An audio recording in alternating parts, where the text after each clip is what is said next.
What if Meghan Markle had become Meghan Spencer? Dive into the untold story behind this audacious rebranding attempt. It was never just about stepping back from royal duties, it was about rewriting a legacy.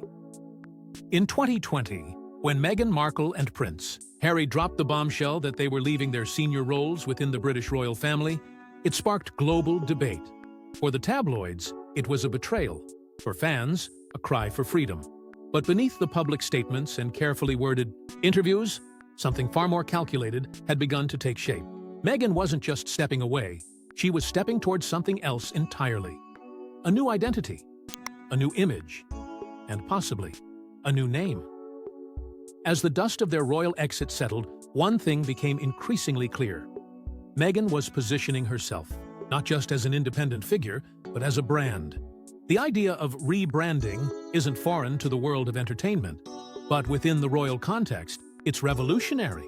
This wasn't a change of wardrobe or social media strategy. This was a fundamental shift in perception from Duchess of Sussex to something more emotionally loaded, more marketable. Meghan Spencer. From the moment the Sussexes declared their intention to forge a financially independent life, branding became central to their story. The creation of Archewell, the Netflix and Spotify deals, the high-profile interviews, every move was as much about message as it was about money. And Meghan, always media-savvy, seemed keenly aware of the power a name held. But it wasn't just any name she was eyeing. It was Spencer, a name tied not only to aristocracy, but to an icon. Diana, for the public, the couple's independence drew mixed emotions. Some sympathized with their desire for privacy and autonomy. Others viewed it as a rejection of duty. But even as attention turned toward their projects abroad, few realized the full scope of Meghan's ambitions. The significance of surnames within the monarchy is immense. Titles aren't just decorative, they're generational markers of privilege, expectation, and power. So when whispers began to circulate that Meghan wanted to drop Markle and step away from Sussex altogether, it didn't take long before attention turned to what name she might wear next. And that's where the name Spencer entered the conversation. Not just a surname, but a legacy. The Spencer name evokes memory, mourning and reverence thanks entirely to the tragic yet beloved Princess Diana. By aligning with that legacy, Meghan wouldn't just be reclaiming her identity, she'd be rewriting her narrative in the boldest, most symbolic way possible. But with that ambition came a wave of controversy that no amount of PR could contain. Because this wasn't just about brand strategy, this was about heritage, identity, and a deeply personal decision that would shake the very roots of royal tradition. To understand the depth of this identity shift, we must first revisit the roots of the Spencer legacy. The name Spencer evokes memories of grace, compassion, and a people's princess. It is a name that does not merely rest on aristocratic lineage, it lives in the shadow and light of Diana. Long before she became the most beloved royal of the modern age, Diana Spencer was already a symbol of poise, born into prestige. The Spencer family, one of Britain's oldest noble bloodlines, traces its roots back to the Tudor era, with deep connections to the crown, land, and tradition. But all of that, centuries of titles and power, would become eclipsed by one woman's truth, tragedy, and transformation. Diana didn't just modernize the monarchy, she humanized it. And in doing so, she left behind a legacy that no Windsor could replicate, and no outsider could resist invoking. When Diana entered the royal family, she brought something it had long lacked: emotion, vulnerability, a pulse the public could feel. Her every smile was watched, her tears remembered, her pain felt across continents. And when she broke down under the crown's pressure, the world broke with her. But it wasn't her royal title that immortalized her, it was her name. Not Diana Windsor, not Diana Mountbatten, Diana Spencer. That surname, once aristocratic, became mythic. To this day, the mention of the Spencer name awakens something deeply emotional in the public. It's not just nostalgia, it's mourning and reverence. Diana is remembered as more than a princess. She's a symbol of empathy in a world that had grown cold, and that power didn't fade with her passing. If anything, it intensified. Because no other royal figure since has managed to claim the hearts of millions, quite like she did. That haunting absence is what makes the name Spencer so potent and so dangerously attractive to anyone seeking to borrow its halo. Contrast that with the modern monarchy. While King Charles has softened his image, and while William and Catherine command respect, none carry Diana's emotional gravity. And when it comes to Meghan Markle, the tension becomes even more visceral. The public draws parallels: the outsider, the media victim, the woman too bold for Buckingham. But to use the Spencer name, that would be something else entirely. It would be to summon Diana's ghost, to step not just into her shoes, but into her shadow. And yet, in a world driven by narrative and image, aligning with the Spencer legacy presents undeniable appeal. It's a brand of its own, a global icon recognized for warmth, tragedy, and resilience, a surname that tells a story without needing a title. For Meghan, who faced constant criticism, rejection, and tabloid warfare, the idea of sheltering beneath Diana's legacy may have seemed like the ultimate redemption arc. Not Meghan Markle, the outsider, not Meghan Sussex, the half-royal, but Meghan Spencer, tied not by title, but by spirit. The allure of that identity, of tapping into something unfiltered and sacred, cannot be overstated. And Diana's memory, carefully preserved yet constantly resurrected, still shapes how the world sees the crown and how the crown must respond. Meghan knew that. She studied it. And deep down, she may have believed that by carrying the name, she could inherit the sympathy, the strength, and the story. With such a powerful legacy, it's no wonder the Spencer name became a focal point in Meghan's rebranding considerations. Beyond royal duties, Meghan embarked on a journey to redefine her public persona. What began as a quiet retreat from Buckingham Palace soon revealed itself as a high-stakes campaign to control a powerful narrative, the narrative of Meghan Markle, remade not as a duchess, under royal constraints, but as a modern cultural force on her own terms. Her titles were no longer tools of identity, but barriers. The world had known her as the Duchess of Sussex, a role steeped in tradition, formality, and rigid hierarchy. But behind the scenes, Meghan was preparing for something far more calculated. She wasn't just escaping the institution she was building, her own. The first move came with the soft launch of her lifestyle brand, As Ever. It wasn't just another celebrity venture into organic jams or throw pillows. It was an attempt to reclaim authenticity, to suggest that Meghan, stripped of royal scrutiny, was finally becoming who she was always meant to be. But even that narrative was met with skepticism. Critics questioned the timing. The public questioned the sincerity. Because in Meghan's world, even jam jars felt like political statements. As Ever was less about commerce and more about message. The palace may have exiled her, but she could still craft her own kingdom. Then came Netflix. The streaming giant's docuseries, With Love, Meghan pulled back the curtain on private life, or so it claimed. The series offered curated glimpses of motherhood, struggle, isolation, and romance. But what stood out wasn't just the vulnerability, it was the branding. Meghan as the victim, the survivor, the storyteller. Every scene served the larger architecture of her new image.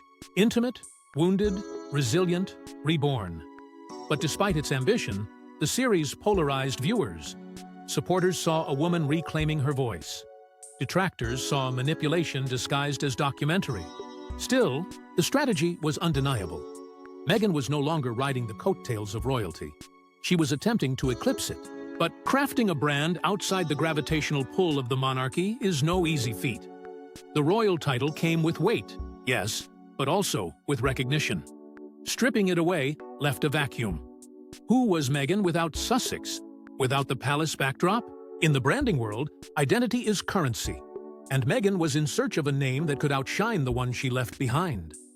This is where the whispers began quiet at first, but growing louder with each public move. Meghan was experimenting with dropping Markle entirely. In interviews and press releases, she began leaning more heavily into Meghan Sussex, even correcting those who used her maiden name. But it was more than just a cosmetic change, it was groundwork. Because in circles closer to the couple, a new name had started circulating: Spencer. That single name carried everything Meghan's brand lacked: gravitas, emotion, legacy. Diana's shadow loomed large in the public imagination, And to be even symbolically linked to her wasn't just an emotional play, it was a marketing strategy. A bold one. One that risked backlash, ridicule, even rejection from the very family she once called her own. Yet, for Meghan, it might have felt like destiny. Spencer wasn't just a name. It was an inheritance she was never born into, but always felt connected to. The speculation intensified when documents surfaced, suggesting interest in trademarks surrounding the name Meghan S., a subtle but telling shift that hinted at the possibility of a full pivot to Meghan Spencer. A rebrand that would eliminate all traces of royal dependence and replace it with something emotionally invincible. But such a move, however brilliant in marketing terms, would carry deep personal implications for Meghan, for the monarchy, and especially for Harry. But how did Prince Harry perceive this potential shift in identity? In a move that surprised many, Prince Harry considered a significant change to his identity. It wasn't splashed across front pages or whispered in palace corridors, not at first, but quietly, thoughtfully, and almost painfully, Harry began questioning a part of himself that few ever do: his name. Not the title he inherited, not the role he played on the world stage, but the surname he was born into: Mountbatten Windsor. A name heavy with lineage, bound by expectation, wrapped in centuries of royal tradition. But for Harry, that weight had started to feel less like heritage and more like chains. In the wake of his and Meghan's departure from royal life, the press focused on their homes, their contracts, their every word. But what went largely unnoticed was Harry's internal battle, a growing desire to sever himself from the very identity that had caused him so much pain. Behind closed doors, Harry reached out to someone who knew the cost of royal blood without the crown's protection: his mother's brother, Earl Charles Spencer. Sources close to the family suggest that Harry sought his uncle's guidance about something deeply personal, something unprecedented taking on the Spencer name. The implications were staggering, not just emotionally, but symbolically. Spencer wasn't just a surname, it was a rejection. A quiet rebellion against the system that had both raised him and hurt him. It meant stepping fully into the legacy of his mother, Diana, and walking away from the world that had watched her suffer. And for Harry, that name meant safety, love, truth. A name uncorrupted by palace politics. But it also meant controversy, and he knew it. There was, of course, more than just emotion to weigh. Changing a surname when you're a royal isn't as simple as filing paperwork. It carries legal complications, constitutional questions, and political consequences. Harry's name appears on dozens of official royal registers, documents, and charities. A rebranding wouldn't just be a private decision, it would send shockwaves through the monarchy's carefully preserved image. Earl Spencer, ever protective of Diana's memory, didn't offer an immediate yes. He understood what the name represented, not just to Harry, but to the world. And with it came responsibility, history, and the eyes of a grieving public. His guidance, though not publicly disclosed, is believed to have been measured, respectful, honest. He knew the emotional pull Harry felt toward the name, but also the firestorm it would ignite. And it did. When whispers of Harry's contemplation reached the media, headlines erupted. Was this a final break from his father? Was it revenge cloaked in sentiment? The world speculated endlessly, but Harry remained silent. He didn't need to answer, because the question itself was louder than any confirmation. For Harry, just considering the shift said enough. It wasn't about running away. It was about reaching for something real, something untainted. The Spencer name represented a truth he couldn't find within the House of Windsor. But while Harry's musings were personal, Meghan's branding strategies had broader implications. Was adopting the Spencer name a heartfelt homage or a calculated branding tactic? For Meghan Markle, the line between personal truth and public strategy has always been razor-thin. Every appearance, every soundbite, every name spoken aloud or deliberately omitted feeds the machine of perception. When whispers began that Meghan was entertaining the idea of dropping Markle and even distancing herself from Sussex, the natural question became, why Spencer? Why now? Was it grief speaking through branding, or branding cloaked in grief? In interviews, Meghan carefully framed her identity as evolving, rooted in experience, motherhood, and values, rarely in lineage. But subtle clues suggested more. During high-profile conversations, she avoided using Markle entirely, leaning into Meghan, the Duchess of Sussex, or just Meghan. In some cases, she reportedly pushed to be billed as Meghan Sussex, and in one curious instance, she suggested being referred to simply as Meghan S. It was these seemingly minor shifts that made some believe a full rebrand was brewing beneath the surface, and that Spencer was the endgame. Branding experts saw through the fog of sentiment. They pointed to a time-tested celebrity pattern. When legacy becomes your currency, you use it. And for Meghan, Spencer offered everything Sussex didn't: emotional legitimacy, historic tragedy, global recognition, and most importantly, immunity from palace politics. Aligning with Diana's legacy through name association wasn't just personal, it was genius-level strategy. Because, while the world debated whether Meghan belonged in the royal fold, no one dared challenge Diana's place in their hearts. But genius comes with risk. Public figures who rebrand after leaving royal life often do so cautiously. Subtle shifts in tone, partnerships, and presence. Meghan's potential leap to Spencer felt bold, almost defiant, and it begged comparisons. Wallis Simpson never tried to rewrite the House of Windsor. Sarah Ferguson kept Fergie, but leaned into her scandals. Meghan, by comparison, appeared to reach higher, not away from royalty, but toward something even more sacred. Diana's name wasn't just a nod to the past, it was a calculated step into myth. The media, as always, had a field day. Some portrayed Meghan's move as touching a woman honoring the mother-in-law she never met, but always revered. Others painted it as a cynical grab for sympathy. One more manipulation in a long list of narrative spins. And while no official announcement ever confirmed a formal name change, the rumors were enough to inflame a deep cultural divide. Was this branding or belonging? Tribute or takeover? In the end, Meghan stood at the intersection of personal identity and public image, and neither road was smooth. She knew that by associating herself with the Spencer legacy, she would inherit not just admiration, but scrutiny. She would be forced to carry a memory the world refuses to forget, and a name the crown never fully embraced. Beyond names and titles, the reactions from the royal family added another layer to the narrative.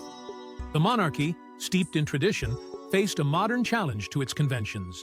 When rumors surfaced that Meghan Markle, already a controversial figure within the firm, was preparing to adopt the Spencer name, the royal walls didn't shake. They braced. Because within those centuries-old corridors, identity isn't fluid. It's fixed. It's carefully crafted across generations to ensure continuity, stability, and survival. And here was Meghan, once welcomed as a duchess, now preparing to rebrand herself, not just outside the monarchy, but possibly in defiance of it. King Charles III, the guardian of royal legacy and image, has long understood the symbolic weight of names. To him, titles are not merely decorative, they are structural pillars. And while he has shown a willingness to modernize, slimming down the monarchy, softening its tone, he is also a staunch believer in the unspoken rules that hold it together. One of those rules? You do not rewrite your lineage, you honor it. 2. See Meghan potentially align herself with the Spencer name was, in Charles's eyes, a complication with consequences far beyond personal identity. It wasn't just about Meghan, it was about the precedent. If one royal could rewrite their affiliation so drastically, what stopped others from following? Internally, discussions were tense. There was no official reprimand, no press release, but behind palace gates, the mood shifted. Senior royals, already weary of Harry and Meghan's unpredictable public choices, viewed the rumored name change as yet another fracture in the institution's image. Not just a branding move, but a provocation. Sources suggest that Prince William, carrying the weight of future kingship, found the entire concept distressing. Not only did it blur the roles of legacy and loyalty, but it also put his mother's memory in a new, potentially divisive spotlight. Diana's legacy belonged to all of them, not just to Meghan. Historically, name changes in the royal family have occurred under extreme circumstances: war, abdication, or marriage into foreign dynasties. Even then, they were heavily scrutinized, debated, and approved at the highest levels. The idea of an informal, emotionally driven rebrand, rooted more in public sentiment than protocol, clashed with everything the monarchy had worked to preserve. Yet, to the outside world, the institution remained silent. No official statement condemned or confirmed Meghan's alleged intentions. The royal family stayed true to their age-old motto, never complain, never explain. But the silence, in this case, spoke volumes. It wasn't indifference, it was insulation. By refusing to engage, the palace hoped to drain the controversy of oxygen. They had learned from past battles that sometimes engagement only deepened the wound. Still, behind the scenes, efforts were underway to maintain unity. Advisors sought to refocus public attention on the monarchy's continuity and service on Prince William's growing role, Catherine's quiet strength, and King Charles's diplomatic efforts. They couldn't control Meghan's narrative, but they could reinforce their own. And that was the strategy. Let Meghan pursue her public reinvention, but never allow it to redefine the crown. As the royal household navigated these waters, public opinion was equally divided. In the court of public opinion, the verdict on the Spencer rebrand was anything but unanimous. What began as a speculative shift in identity soon exploded into a cultural flashpoint. The media, ever hungry for royal controversy, latched on immediately. Headlines questioned Meghan's motives. Was this a tribute to Diana, or a strategic move to rewrite her narrative?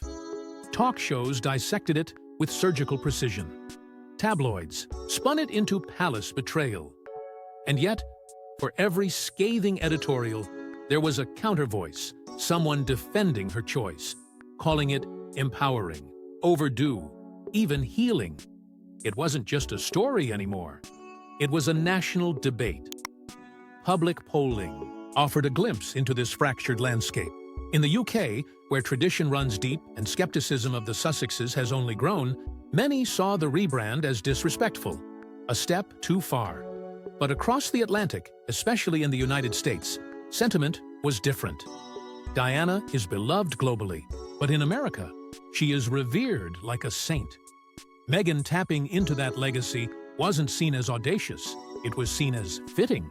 To many, she was carrying Diana's torch into a modern, more inclusive future. A generational divide began to emerge. Younger audiences praised her independence. Older generations questioned her judgment.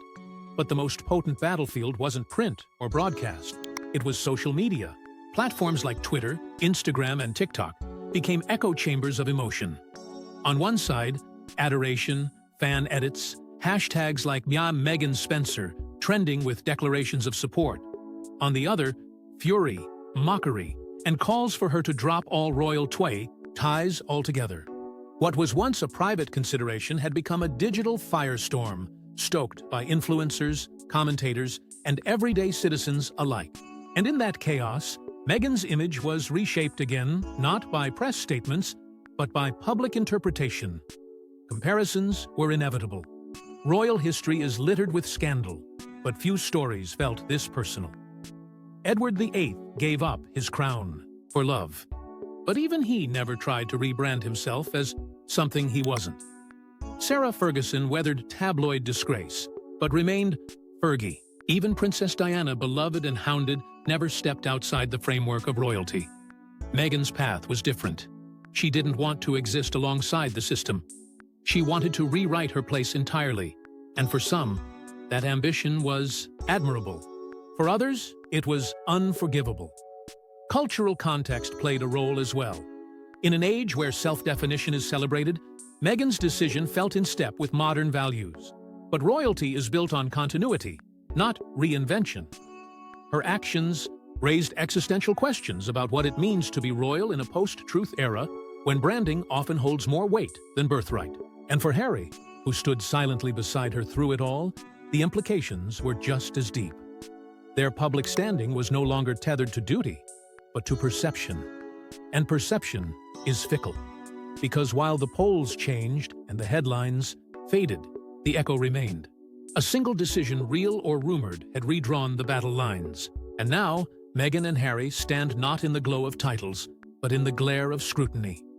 With the dust settling, what does the future hold for the Sussexes and their identity? Names carry weight, legacy, and identity. For Meghan and Harry, the journey continues. From royal exile to media royalty, from tabloid villainy to sympathetic survivor, Meghan Markle's trajectory has never followed a straight line. The Spencer saga wasn't just a headline, it was a mirror reflecting everything the couple has tried to confront, escape, and redefine. It began with whispers of a surname swap, but what it revealed was far more profound. A woman caught between two worlds, navigating the tension between who she is and who the world demands she be. We saw the hints dropped like breadcrumbs: her avoidance of Markle, her distance from Sussex, and the emotional gravity of becoming Meghan Spencer. Then came Harry's private consultations with Earl Spencer, the soft tremor of a man contemplating his mother's name as his own.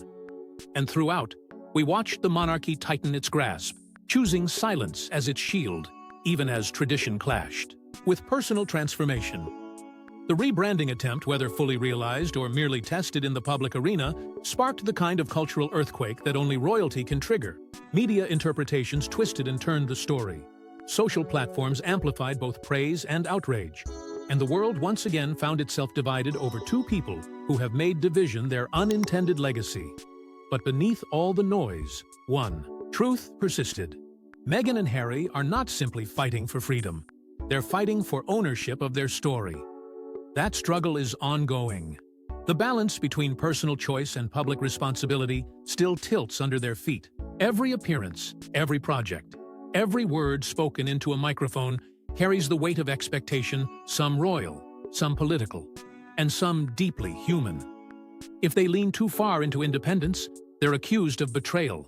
If they edge too close to the crown, they're called opportunists. It's a line they walk alone, without a map, but not without purpose. And so the question becomes, what now? Meghan's brand remains under reconstruction somewhere between Duchess, disruptor, and Diana's symbolic heir. Harry, once the crown's wild card, now navigates life as a father, a husband, and a man burdened by memory. Together, they have built Archewell, carved out media empires, and spoken truths that shook the establishment. But none of that has fully answered the one question that still lingers: can legacy ever truly be rewritten? Perhaps that's the lesson of the Spencer episode. Identity isn't static. It's tested, challenged, and sometimes remade in public view. But legacy, true legacy, isn't something you claim. It's something you earn. Meghan may not wear the Spencer name, but she's stepped into its narrative, for better or worse. And Harry may not legally renounce his birthright, but emotionally, he's never left the shadow of the mother who shaped his soul. As the Sussexes chart their course, the world watches, ever intrigued by the interplay of royalty, identity, and modernity. Drop your thoughts in the comments section, and don't forget to like and subscribe, and we will see you in the next one.